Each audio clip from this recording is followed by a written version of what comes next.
In Nashville knew and loved Skull. Skull was just such a personality. I mean, he was just a character.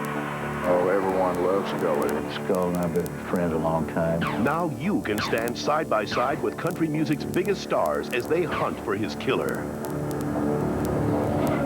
Go inside a stranger's house.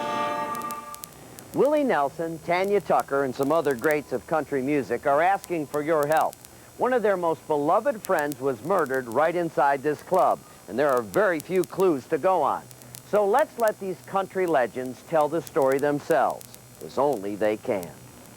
To all the girls I've loved before, who traveled in and out my door. Somebody somewhere, don't know what he's missing tonight. Oh, there's still doing the wrong.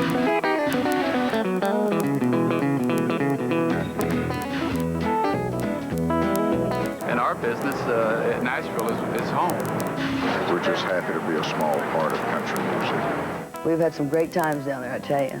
But Printer's Alley is just a bunch of little clubs right in a row. It was just a place to hang out in Printer's Alley, and that's what a lot of artists did before they had that chance to really make it big, before they became stars.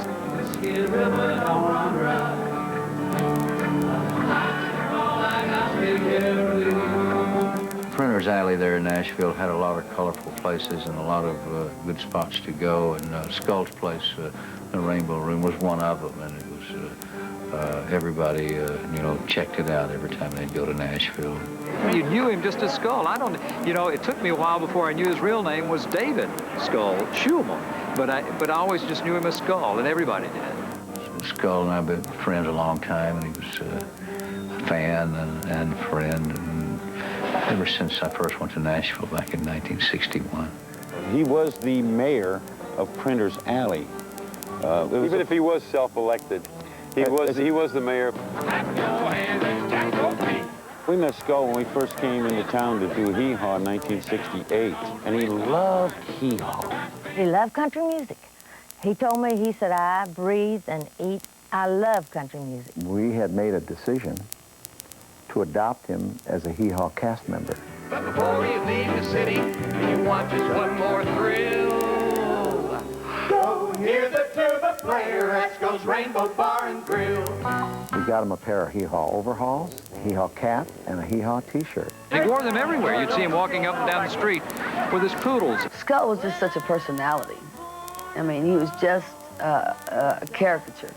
Oh, everyone loves Scully, and he was always walk his dogs. You know, every afternoon you would see him. He was always had his pups walking them. So, you know, guy that likes dogs, he must be okay, I guess. He was an original Nashville character. He sort of showed up at the oddest places at the oddest times and did the oddest things. If you just left the stage or was going on the stage and you knew you had a little time, he'd say, could they snap a picture of me and you? This is Skull's trademark. It's his belt buckle that he used to wear to scare the evil and the bad people away. I'd say it was about 2:30 when he came in. Of course, he always gets a shave, a haircut, shampoo. I called him a cab, and he left the shop at 4:30.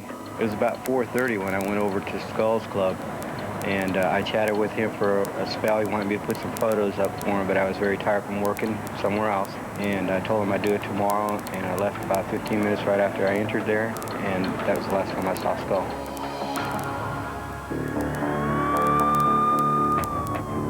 We arrived here at about 6:20 that afternoon that Skull was found laying here looking as if he'd been assaulted by a knife wound. The evidence suggests that Skull was cut 6 times here, and during the struggle, he fell and hit the bar stool and fell over onto the floor. Paramedics and ourselves found Skull and took him to the hospital. And so I went to the hospital, and that was it was a tough experience. I sang him a little song, and I believe he heard me. I hope he did. You know, I'm pretty sure he did. Farther along, we'll know all about it.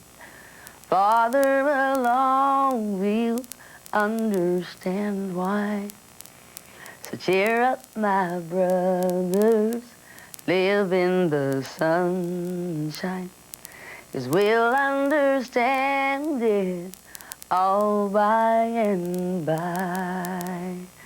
And I think that what that song says is we don't really know why these things happen to such really wonderful people, and others that are around us are so evil, and they prosper.